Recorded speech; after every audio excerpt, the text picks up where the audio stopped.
começou então a nossa gravação, é a nossa segunda aula de orçamento público, né, e execução orçamentária, tá? Então, Lei das Diretrizes Orçamentárias, né, a nossa apelidada de LDO.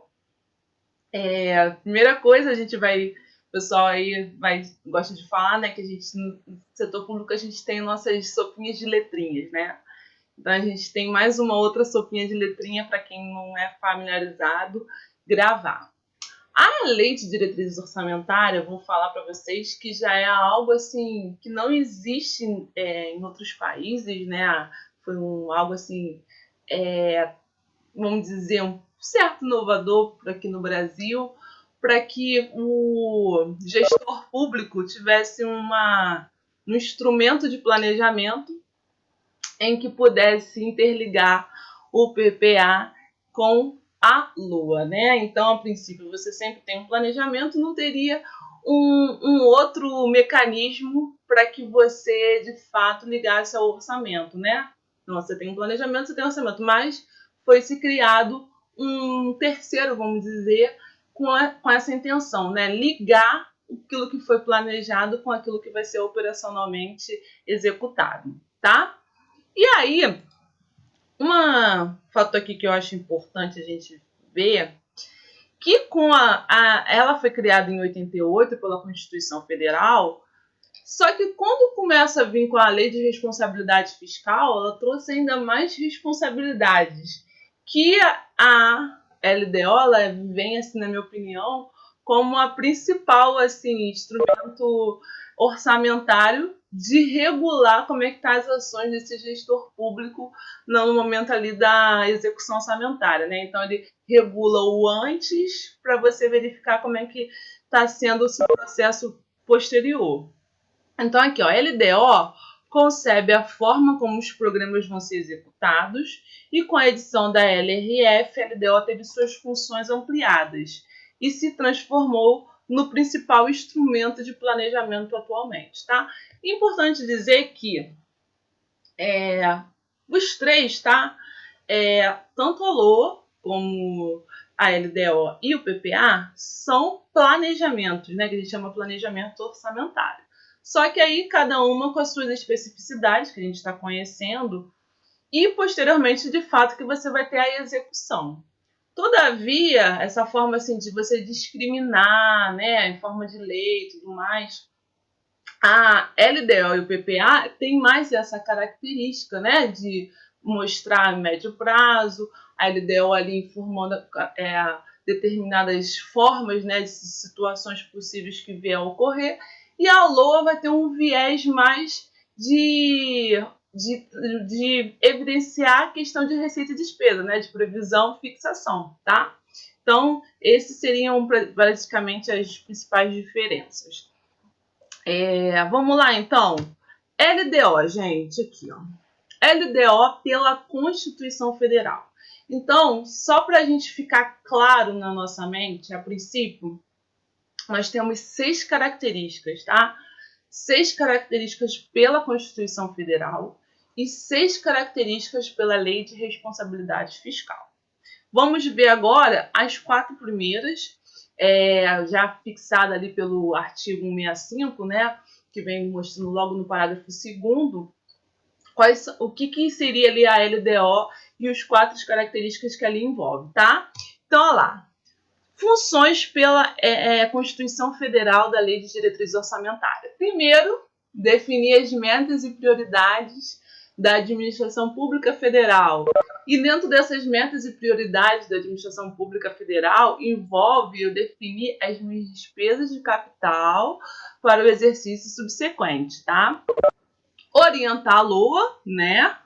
Dispor sobre alterações na legislação tributária e estabelecer a política das agências de fomento, tá? Então, esse já está no dispositivo logo do artigo 165, parágrafo 2º, né? Então, aqui, coloquei para vocês, até que a gente já tinha visto na nossa disciplina, né?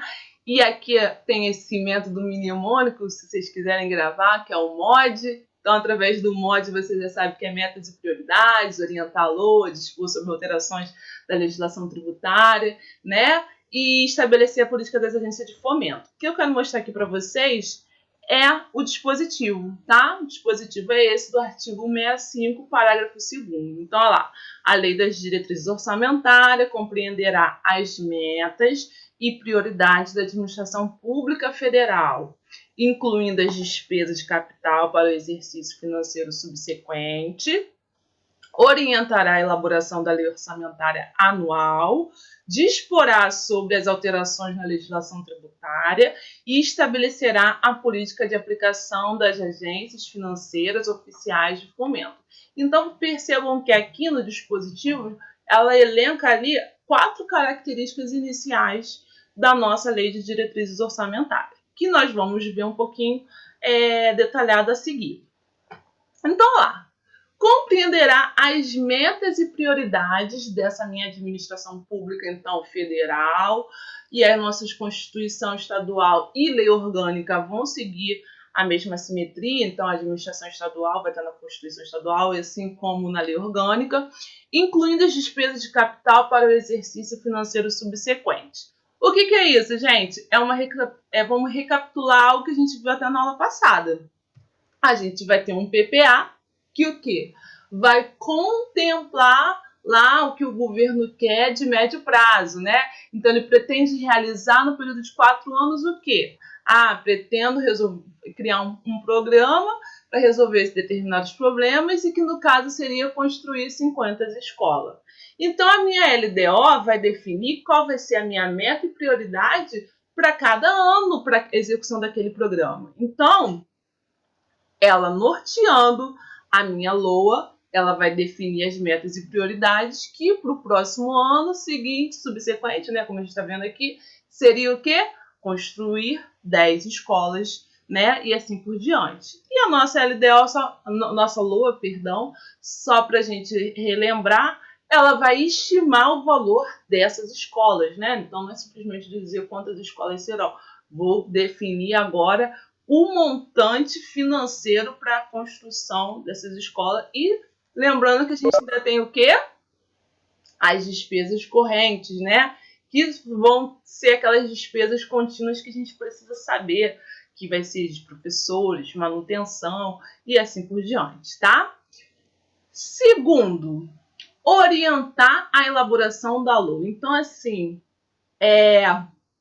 só para a gente começar a perceber, a lei de diretriz orçamentária, por exemplo, a gente vai até conversar depois, posteriormente, ela é a primeira a ser aprovada, vamos dizer assim, né? Porque 15 de abril é o meu prazo máximo para enviar para o Legislativo. E ali eu já defino um parâmetro que eu entendo que vai ser econômico, né? Ali, de definir políticas fiscais, como seriam essas questões todas de resultados, né? E através daquilo tudo ali que foi estudado anteriormente e que até agora, né, vamos dizer, esse meio aí de julho, será aprovado, vamos dizer assim, pelo Poder Legislativo, vai me dar a possibilidade de quê? Que eu termine de equalizar a minha PLOA, né, que a gente chama, né, minha proposta de lei orçamentária, verificando aquilo que o Legislativo ali já aprovou, já definimos ali alguns parâmetros possíveis, faz a consolidação dessa lei orçamentária anual que posteriormente encaminha para a aprovação, né, também do Poder Legislativo. Então, ela vai trazer essas metas e prioridades, ou seja, do plano plurianual, e também, assim como a gente vai ver, todas as outras características e obrigações que tanto a Constituição Federal e a Lei de Responsabilidade Fiscal vai já estar informado ali na Lei de Diretriz Orçamentária para que eu possa elaborar uma lei orçamentária anual adequada de acordo com a minha situação que eu esteja ali naquele momento, daquele ente, tá? Então, orienta, não vai nortear, vai ser uma bússola, vamos dizer assim, dessa minha lei orçamentária anual. O terceiro, dispor sobre as alterações na legislação tributária. Aí a primeira pergunta que eu faço para vocês, tá? A lei de diretrizes orçamentárias vai dispor, né? Vai o quê? Criar dispositivos legais a respeito das alterações da legislação tributária. Então eu pergunto para vocês, a gente viu todo um aspecto lá de como se cria um tributo. Eu não entrei no detalhe para vocês sobre essa questão de anterioridade, anualidade. Algumas coisas assim, a gente começou a conversar, mas não fiquei dando exemplos enormes para vocês, senão vocês iam me esgoelar se eu ficasse passando para vocês a fundo a parte do sistema tributário nacional. Mas imagina o seguinte, se agora, nesse momento assim de pandemia, né,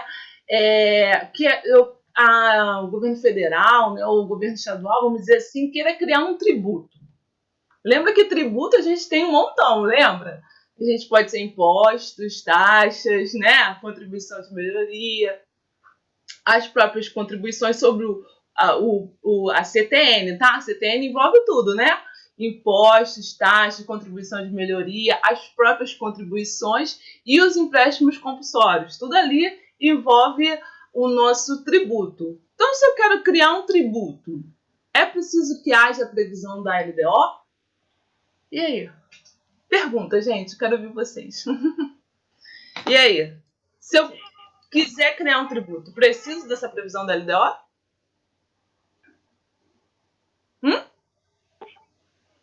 Professor, até onde eu sei, um dia no Brasil já houve isso, já houve necessidade em condição anterior da lei orçamentária trazer previsão da instituição de tributos. Hoje, até onde eu conheço, não funciona assim. O tributo pode ser instituído independentemente de LDO ou LOA. Ok. Mais outro colega para falar. E aí? Obrigada pela contribuição, José Ricardo. E aí, gente? Preciso criar. Para eu criar um tributo, eu preciso ter autorização lá na minha LDO? Oi, professor. Adriano falando. Não sei se. Eu não sei, mas eu acho que eu concordo com o que o José Ricardo falou. Eu acho, pelo menos para mim, faz sentido que a LDO ela não é como se não fosse uma obrigação exatamente, mas é como fosse melhor que tivesse na LDO, mas não fosse exigido que fosse dessa forma. O que eu quero dizer é que ela, digamos, o norteia dá a entender que, pelo menos é para mim, é o que eu estou entendendo. Sim. É como se fosse uma boa prática, não é boa prática, não é exatamente isso, mas é como não obrigação legal, entendeu? Que esteja na LDO, mas que fosse algo como se fosse. Não é a boa prática, mas é nesse sentido, entendeu? Que tivesse. Aí talvez aí chega no que o José Ricardo falou, né? Que como boa prática não existe, pelo menos a gente sabe que não acontece muito, então aí acaba nunca acontecendo. Eu entendi assim, ainda mais com o que ele falou que é antes. Mais ou menos isso. Não sei se eu consegui explicar o que eu quero, mas. Entendi o que você quis dizer. Que a intenção é que se o gestor tem essa intenção de criar um tributo, que ele já informe isso na lei de diretrizes orçamentárias, para que posteriormente, depois do momento da elaboração da LOA, enfim, como uma prática de compatibilidade, né? Vamos dizer, entre tudo que está se acontecendo. Foi mais ou menos isso que eu entendi, Adriano. Mais algum colega gostaria de comentar a respeito? E aí? Professora, eu acho que a criação em si do tributo não seja necessário estar na LDO, mas os próximos que forem, né, os próximos anos em que ela já existir, tem que estar previsto ali que aquele tributo existe e a alíquota e do que mais vai ser aplicado. Porque eu penso na questão da vacatio legis, né, que falam sobre você criar um tributo e ele começar a ser exercido, se a LDO só é aprovada num determinado período do ano, como fica se o governo precisar criar um tributo e ter que esperar a LDO para poder incluir aquele tributo na lei, para depois começar o tempo da vacatio? Enfim, eu acho que não necessariamente seria obrigatório a inclusão na criação do tributo, mas a continuidade dele, acredito que sim. Isso, ótimo, muito bom, Tamires. E aí, gente, mais alguém gostaria de comentar a respeito? Adorei, hein, a participação de vocês. Mais alguém? Então, gente, vamos lá. Partindo pelo que a colega acabou de falar, quando a gente lê esse dispositivo, vou até voltar para vocês aqui, ó. O dispositivo, assim, disporá, né, a característica, né, desse artigo 65, um dos itens disporá sobre as alterações na legislação tributária. Então, a pergunta ela vai, se quiser mudar a questão tributária, precisa passar pela LDO? Tem que ter essa informação ali na LDO? Eu já falo para vocês que não. Primeiro que, por exemplo, para você criar um imposto, você precisa de uma lei complementar, né? A gente até conversou a respeito disso. E eu já falo para vocês que a lei de diretriz orçamentária é uma lei ordinária, tá? O que significa? Ela é uma lei muito mais fácil de aprovação, vamos dizer assim, e tem um fórum diferenciado, tem outros aspectos, mas é uma lei mais simples, tá? Enquanto uma lei complementar, ela tem uma característica mais diferenciada, ela tem que ter várias outras informações ali a respeito, tá? E o que seria, então, esse dispor das alterações tributárias, Marilda? Então, olha só. Não serão feitas mudanças na legislação tributária, ok? Não vai ter nenhuma... A LDO não vai falar assim, vamos fazer mudança, não. Na verdade, o que ela vai fazer? Instituição de tributo, alterações de alíquotas pela LDO. Você não vai colocar nada desse tipo na lei de diretriz orçamentária. O objetivo desse dispositivo é apontar, demonstrar as potenciais alterações tributárias por meio de outras leis que podem ter sobre a previsão de arrecadação a constar da LOA. Então, o que significa? Um exemplo. Eu estou elaborando a lei a PLDO, desculpa, Projeto de Lei de Diretriz Orçamentária. E aí, no momento dessa elaboração, surge uma determinada legislação a respeito de determinado tributo, você já pode informar ali o que isso pode impactar no momento da previsão orçamentária, ok? Se eu entender, até se tiver ali renúncia de alguma lei que determinar, decreto, enfim, o que for, definindo agora que a partir de tal vai ter isenção, vamos supor que agora com essa questão toda que está acontecendo dessas mudanças, e ali tivesse um programa novo de recuperação para microempreendedor, dando isenção, enfim, dependendo do que fosse ali e fosse aprovado. A lei de diretriz orçamentária ia falar os impactos que isso vai fazer na hora de elaborar a previsão da lei orçamentária anual. É esse o objetivo desse dispositivo, tá? Então, é apenas apontar, informar que situações podem aumentar a minha previsão, né, de receita, até em relação ao período anterior, ou reduzir, tá? Então, esse é o objetivo desse dispositivo pela Constituição Federal. O quarto, gente, aqui, ó, vou botar outra aqui, ó. É um exemplo, né? Em função significativa, dizer que quando o governo precisar adotar medidas para regular a economia, como conceder uma anistia ou remissão, por exemplo, ou reduzir a alíquota do IPI para carros novos, né? Ele precisará dispor sobre os impactos das respectivas renúncias da Receita na lei de diretriz na LDO, né? Ele vai botar ali na LDO que seria, e posteriormente aquilo vai impactar na lei orçamentária anual, tá? Então o objetivo é simplesmente você já apontar ali para o legislativo que a minha receita provavelmente ali ou ela vai ter uma tendência de redução ou até pode ser de aumento também, tá? Esse é o objetivo. O quarto, gente, foi tranquilo? Alguém quer comentar a respeito ou a gente pode seguir adiante? Foi tranquilo? Dúvidas ainda? Foi tudo bem, né? Então foi tudo tranquilo. Ótimo, obrigada. O quarto, gente, o quarto item ali do nosso dispositivo ali do artigo 65, parágrafo 2º. Estabelecerá a política de aplicação das agências financeiras oficiais de fomento, né? Então, quem são as nossas agências financeiras oficiais de fomento? Até eu coloquei para vocês aqui para a gente, às vezes coloca o nome, a gente nem sabe quem seria. Então, sob o aspecto da União, a gente tem a Caixa Econômica Federal, o BNDES, né? E aqui eu até botei para vocês bem grande aí, que no estado seria a nossa AGRIO, né? Agência Estadual de Fomento. E aí coloquei para vocês o que seria isso, né? Então, olha lá, a LDO estabelecerá a política de como essas agências irão aplicar seus recursos, né? As suas linhas de créditos ofertadas no mercado.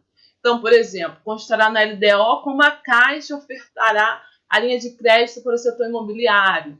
Aqui no estado, a gente já teve em relação à AGRIO, de como um período que eu me recordo quando eu estava no órgão central, de como a AGRIO ia emprestar ou como ia ser ali a parte dos recursos para as unidades pacificadoras, porque tinha um programa lá em que faziam um determinado ali um fomento para o microempreendedor das regiões ali pacificadas, né? Então tinha um fundo próprio e tudo mais, e ali era definido, né, como que seria a parte dos créditos e tudo mais a ser ofertado para aquele programa, tá? Então, é isso que a gente geralmente coloca na lei de diretrizes orçamentárias a respeito, né, dessa política das agências de fomento. E aí, Marilda, você falou que são 6. Chegamos na quarta. E agora vamos para a quinta, para a gente ver aqui. Ah lá. Aqui teria que ter alterado para vocês, tá? Essa aqui é a nossa quinta. Então, a quinta característica pela Constituição Federal é o seguinte, olha lá. Estabelecer autorizações específicas para as hipóteses do inciso 2, parágrafo 1º do artigo 169. O que é isso? Esse artigo lá, 169, inciso 2, parágrafo 1º, diz que uma lei complementar precisa informar que a despesa com pessoal ativo e inativo da União, dos Estados, do Distrito Federal e dos municípios não poderá exceder os limites estabelecidos em lei complementar. Então, o que significa isso? A lei de diretrizes orçamentárias, ela vai dispor ali sobre aspectos de despesa de salário. O que a gente já tem assim definido, que vocês vão ver melhor quando estudarem lei de responsabilidade fiscal, são os limites legais que se tem de maneira global, né, vamos dizer assim, de cada ente federativo, que a lei de responsabilidade fiscal determina, e também de acordo com cada poder, né, o poder executivo, judiciário, legislativo e assim por diante. E existem os limites sobre a receita corrente líquida, tá? Mas ainda tem mais aspectos ali que a gente precisa também deixar claro em relação à despesa de pessoal. Aqui, ó. A concessão de qualquer vantagem ou aumento de remuneração, a criação de cargos e funções, alteração de estrutura de carreira, bem como a admissão, contratação de pessoal a qualquer título, pelos órgãos e entidades da administração direta ou indireta, inclusive fundações instituídas e mantidas pelo poder público, só poderão ser feitas. Olha só quanta coisa que está falando sobre o aspecto de despesas de pessoal. Então, de concessão, mudança de funções, emprego, admissão, contratação, todos esses aspectos define que só podem ser feitas da seguinte forma, né? Então, vejamos quais são as formas aqui. Ah lá.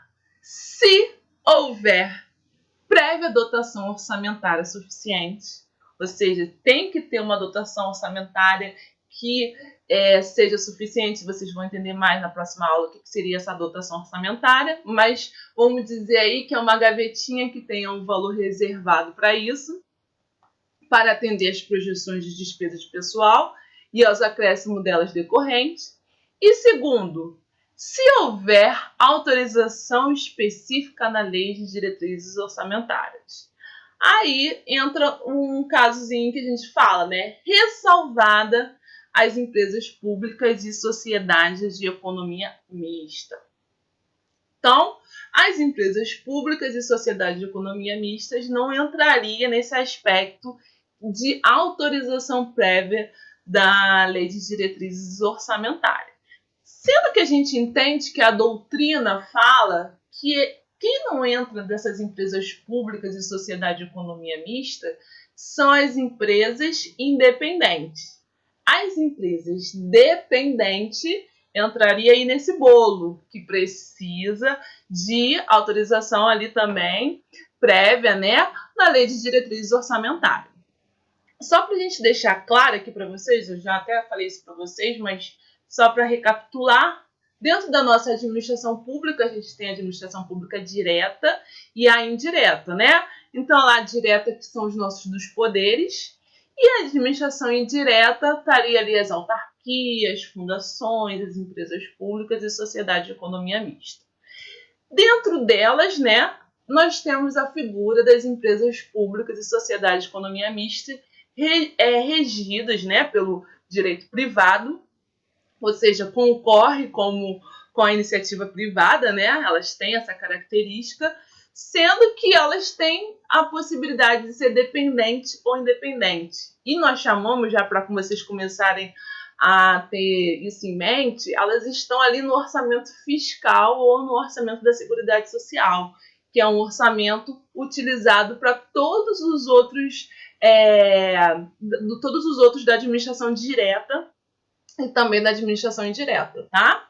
Então, passando aqui, só colocando para vocês, ó, toda administração direta e indireta, exceto as empresas estatais e independentes, elas vão estar ali sendo obrigadas a seguir a Lei 4.320, seguir a Lei de Responsabilidade Fiscal e ter vários outros mecanismos ali de obrigações, tá?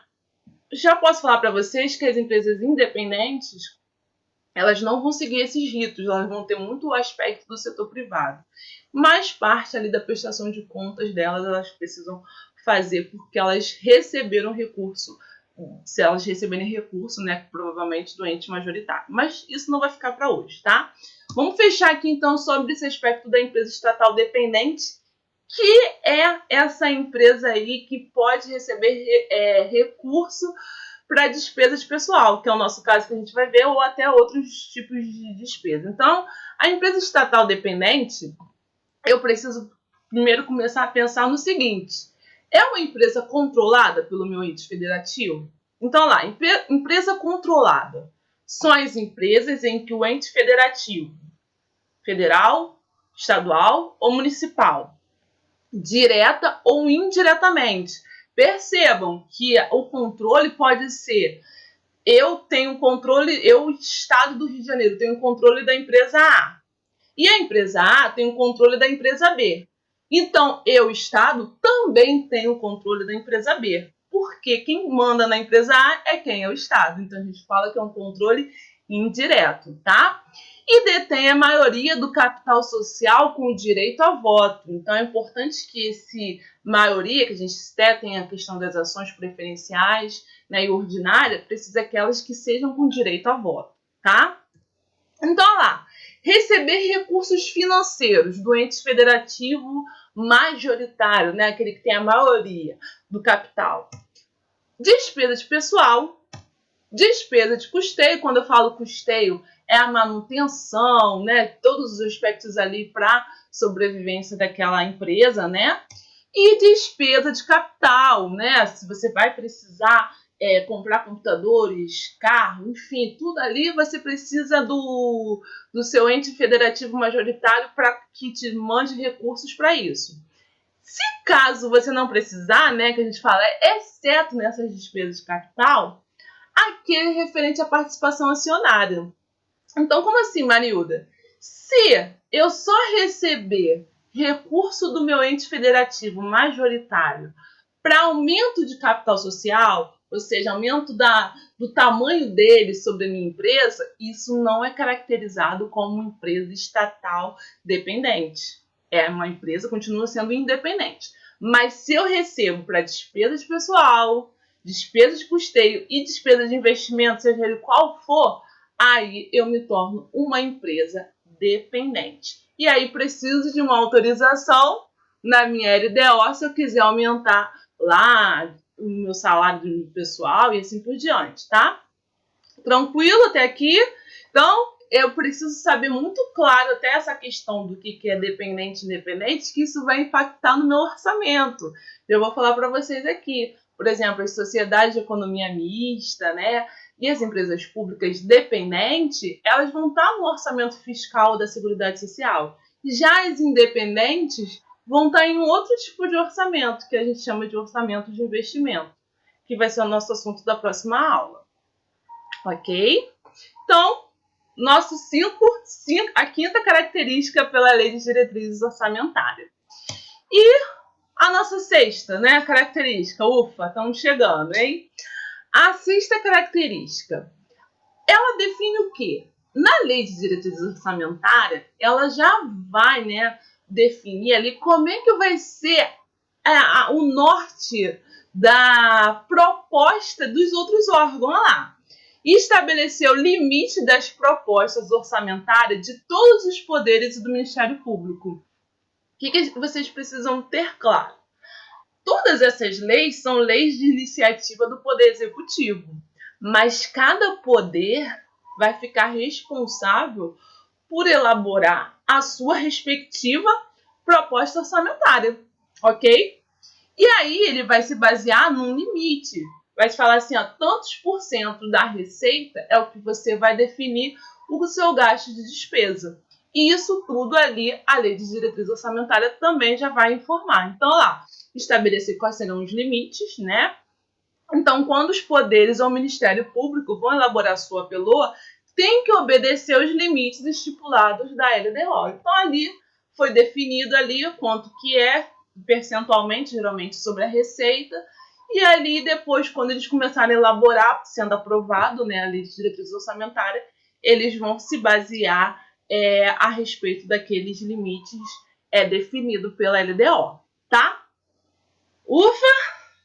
Chegamos juntos aqui até o sexto. Bastante coisa, né? Mas a gente já vai aí pro próximo slide aí da Lei de Responsabilidade Fiscal. Também são 6, que eu acredito que a gente vai conseguir aí caminhar junto, porque tem características bem tranquilas. E a gente já viu também na nossa disciplina de Finanças Públicas. Então, vamos lá. Primeiro, vamos de novo com 4 primeiras, que a gente salpica rapidinho. A primeira, que é bem interessante e também vai ser uma característica que a gente vai conversar na próxima aula, que é um princípio também orçamentário, que é a questão do equilíbrio entre as receitas e despesas, que a gente até viu que a gente não começou equilibrado, vamos dizer assim, o nosso planejamento orçamentário aqui no nosso país, né? Foi algo que eu mostrei para vocês na aula passada.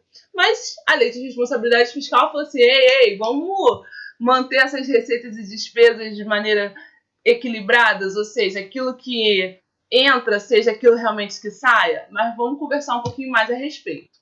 2. Critérios e formas de limitação de empenho. 3. Normas de controle de custos e avaliação dos programas. 4. Quais seriam os tipos de condições e exigências para as minhas transferências, tá? Então, abrindo um pouquinho o que seria cada um. Aí eu botei para vocês igual a gente tinha deixado, mas vou avançar aqui nesse slide. O que seria cada um desses 4 itens iniciais que eu coloquei para vocês, que a Lei de Responsabilidade Fiscal determina. Então, esse equilíbrio de receita e despesas, Marilda, a gente fala que tem 2 tipos, que é o primeiro que a gente acabei de falar para vocês, que seria o nosso equilíbrio formal, né? E a gente já vou começar a dizer alguns assuntos que vão vir, que vocês precisam ter isso em mente.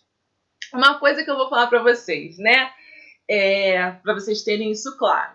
Sobre o aspecto, né, da receita pública, tudo que entra de recurso, vamos dizer assim, nós chamamos de receita. Só que, por exemplo, quando você pega lá um empréstimo consignado, você está lá com a dívida até o pescoço, até todo enforcado, né?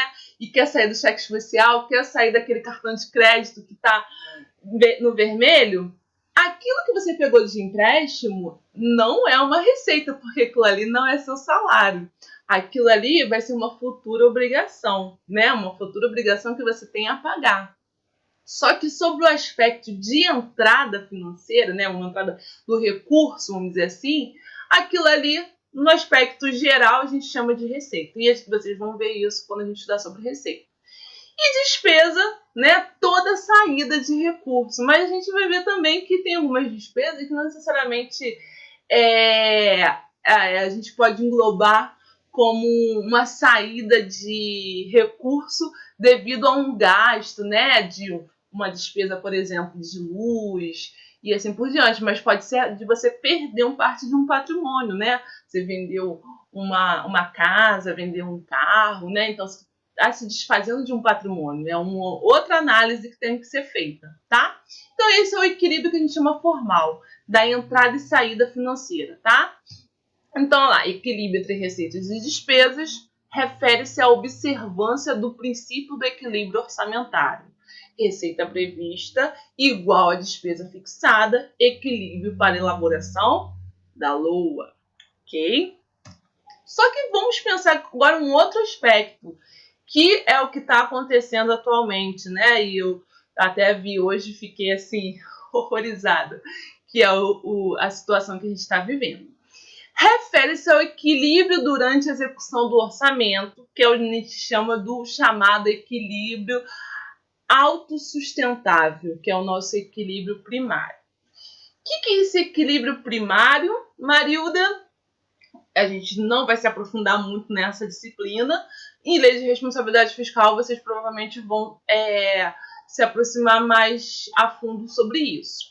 Vocês vão ver que a gente tem receitas que a gente chama não financeiras, que seriam as nossas receitas correntes, assunto da nossa quarta aula. E essas receitas correntes, né, que eu já vou falar para vocês que não são todas, mas são quase todas, e nós chamamos de receitas primárias. Seria uma forma de dizer que é o nosso realmente salário, aquilo que realmente faz parte do nosso sacrifício aqui, né, de trabalho e tudo mais, e aquilo ali é o nosso mesmo, né, é aquilo que eu posso contar. Então, a arrecadação de impostos, um serviço, as taxas, né, tudo isso nós chamamos de receitas correntes e que são as chamadas receitas primárias. Essas receitas têm que ser suficientes para cobrir todas as minhas despesas de manutenção, pagamentos de pessoal, né? E eu quiser um novo investimento, então, se eu quiser fazer um prédio, comprar uns veículos para a polícia e assim por diante. Isso que é o ideal, né? Vamos dizer que essas minhas receitas, aquilo que eu arrecado, aquilo que eu tenho próprio, né, proveniente da minha receita coercitiva, derivada do ente público, ser o suficiente para pagar isso. Só que acontece o seguinte, muitas vezes isso não é o suficiente. Aí eu preciso de receita financeira, e essa receita financeira nada mais é do que vai se tornar o meu endividamento. Então, assim, por que eu falei para vocês que eu fiquei horrorizada? Porque eu acabei de ver o nosso déficit primário até maio já está em mais de 120 bilhões de reais, né? E isso já foi considerado até o maior da história, vamos dizer assim. O nosso déficit primário, ou seja, aquilo que eu tenho de receita suficiente não está cobrindo essas minhas despesas que eu estou tendo, né? E aí são vários os motivos das consequências, postergação de arrecadação de impostos, né? Os auxílios emergenciais que estão acontecendo, isso tudo está fazendo com que a gente tenha um maior déficit primário, por enquanto, até da história, tá? Isso foi o déficit primário de maio, que foi publicado aqui saiu hoje pela STN, tá? Então, esse equilíbrio que a LRF traz é um equilíbrio que vai além, né? Vai além desse aspecto formal. Ele entende que tem que ser um equilíbrio sustentável em que faz com que esse ente público realmente tenha capacidade de se manter de maneira sadia financeiramente, né? Vamos seguir adiante. O segundo é critérios e formas de limitação de empenho, que é o que está acontecendo também. Ou seja, quando o negócio está ruim, não está entrando dinheiro na sua casa, o que você vai cortar? O que você precisa de fato tirar lá que é variável? Ah, vou ter que tirar meu filho da escola, né, particular, colocar numa escola pública, vou ter que tirar a TV a cabo. Enfim, você vai definir ali quais vão ser os seus critérios para você fazer aquilo ali caber no seu orçamento. Então, é isso que a Lei de Diretrizes Orçamentárias também vai falar para a LOA. Então, olha lá, se o governo teve uma previsão de 1.000, só que na verdade só está chegando 800, então o que o governante precisa fazer? Ele precisa limitar o empenho. E também vai ser um assunto que a gente vai conversar muito na aula de despesa pública, né? O que é essa limitação de empenho, até na parte de execução orçamentária também. E só falando para vocês, o empenho é uma das etapas da despesa pública orçamentária. Seguindo mais um pouco, dentro dessa limitação de empenho aqui que eu coloquei, é importante frisar, existe um contingenciamento. Já ficam com essa palavrinha aí dentro de vocês que a gente faz um contingenciamento desse meu orçamento. Vamos seguir aqui. Terceira, Marilda, qual é a outra característica?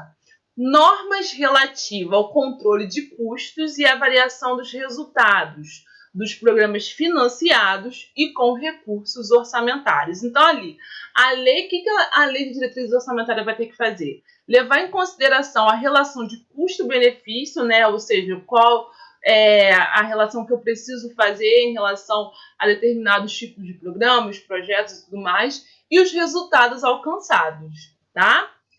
Quarto, condições e exigências para transferências de recursos a entidades públicas e privadas, que estão condicionadas aos limites legais, tá? Que a gente até conversou um pouquinho sobre isso. Como, por exemplo, também tem transferência de convênio, que vai depender das celebrações e tudo mais. Isso aqui é muito vasto, não vou ter como entrar mais detalhadamente com vocês a respeito. Mas existem diversos tipos de transferências, tá? Tanto de público, né, como as parcerias público-privado, que a gente chama de PPP, e assim por diante. E agora, quais são as outras duas? Para a gente fechar aqui a nossa noite, primeira parte.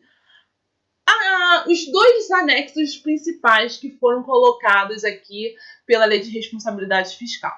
Um anexo que nós chamamos de anexo de metas fiscais, que ele vai determinar as nossas metas fiscais, né? O que significa essas metas fiscais? É esse comportamento de equilíbrio sustentável que o meu gestor público precisa ter. Então, olha lá, vai ter lá a informação da minha receita, da minha despesa, quanto que é o meu resultado primário, quanto é o meu resultado nominal, qual é a minha dívida pública ali, no montante. Isso tudo, existem uns relatórios específicos também de adequação que precisa ser publicado bimestralmente e quadrimestral, tá? Isso tudo na Lei de Responsabilidade Fiscal tem detalhado. Que eu vou trazer a valores correntes e constantes, né, no exercício financeiro e nos mais dois subsequentes. E o outro, Marilda, é o de riscos fiscais, né? Vai ter um anexo próprio de riscos fiscais. E o que significa esses riscos fiscais? É o que está acontecendo agora, né? Riscos fiscais são passivos contingentes, outros riscos capazes de afetar as contas públicas e as providências a serem tomadas caso se concretizem os riscos, né? Então, a ideia é que eu faça um anexo mostrando as possíveis situações em que, ocorrendo uma determinada obrigação que eu não tenha registrado, né, mas há uma possibilidade disso acontecer, quais são as medidas que eu vou tomar. Então, assim, só para vocês terem uma noção, geralmente a gente classifica uma obrigação como remota, possível e provável. Sobre o aspecto do registro, eu tenho que registrar o provável. O possível, como ainda está ali naquele meio termo, eu encaminho. Opa, passei, né? Eu encaminho essa informação, deixo discriminado, às vezes notas explicativas e tudo mais, porque ainda não se tem uma definição a respeito, ok? Mas o provável, ele já não vai estar mais como um passivo contingente, mas bem o possível que vai estar ali definido como passivos contingentes. Então, ali o que poderia acontecer, né? Frustração de arrecadação, restituição de tributos a maior, assunção de passivos, demandas judiciais. E no nosso caso, o que está acontecendo é uma pandemia, né? Que se tornou um principal risco fiscal para essa conta sadia, né? Da gestão financeira. Por isso que a gente está tendo esse déficit primário enorme, tá?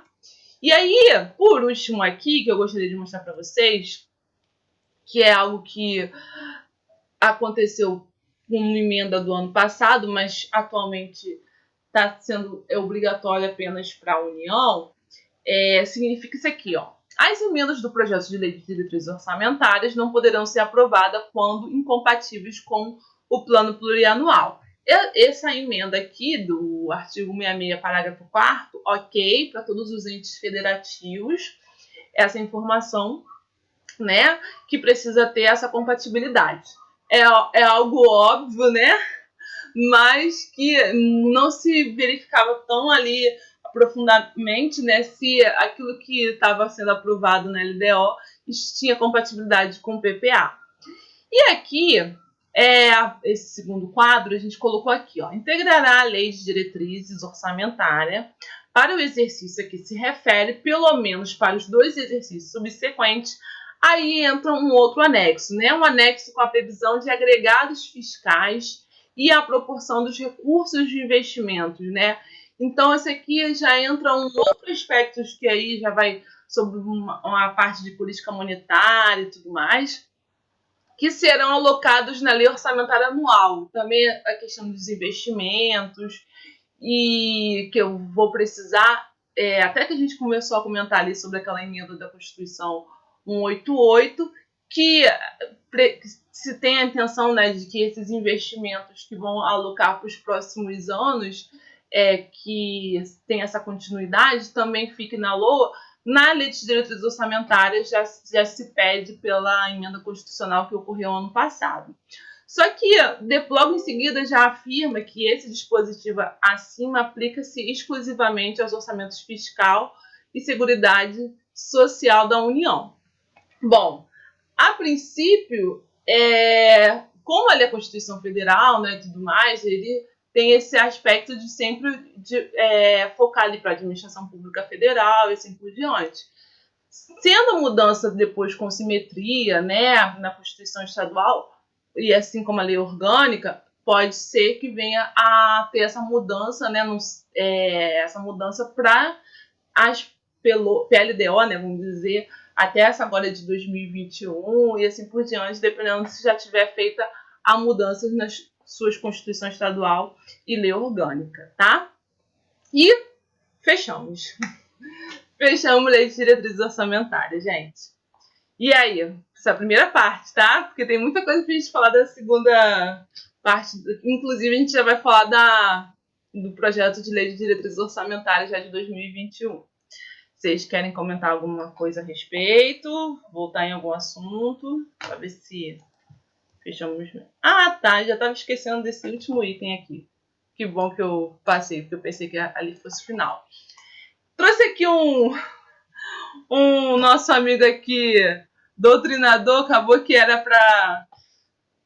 essa partezinha aqui azul era para aparecer depois, né, quando eu fosse clicar, mas devo ter esquecido de colocar a animação. Coloquei esse doutrinador que está escrito, né, que foi acho que foi um filme e tudo mais. O que acontece, gente? Vou ter aqui. Com relação à vigência da Lei de Diretrizes Orçamentárias, existe um consenso entre os doutrinadores acerca de sua vigência, a ser de 1 ano? Então, a maioria, né, e o próprio STF entende que é de 1 ano, tá? Mas tem uma doutrina minoritária que entende que é mais de um ano. Eu confesso para vocês que eu acho que eu estou na doutrina minoritária, porque eu entendo que a LDO, ela começa a ter uma validade no momento ali que ela já está sendo elaborada, até para até ser aprovada, ela já está orientando a Lua. E, consequentemente, né, o tempo todo do ano seguinte, você vai olhar muito daqueles dispositivos, despesa pessoal, as condições de exigência e tudo mais daquela LDO para aquele ano. Então, eu entendo que ela começa desde ali do momento em que ela vamos dizer assim, aprovada pelo Legislativo, porque ali ela foi fechada, vamos dizer assim, e até o ano seguinte. Então, o meu entendimento é assim, que ela tem uma validade superior a um ano.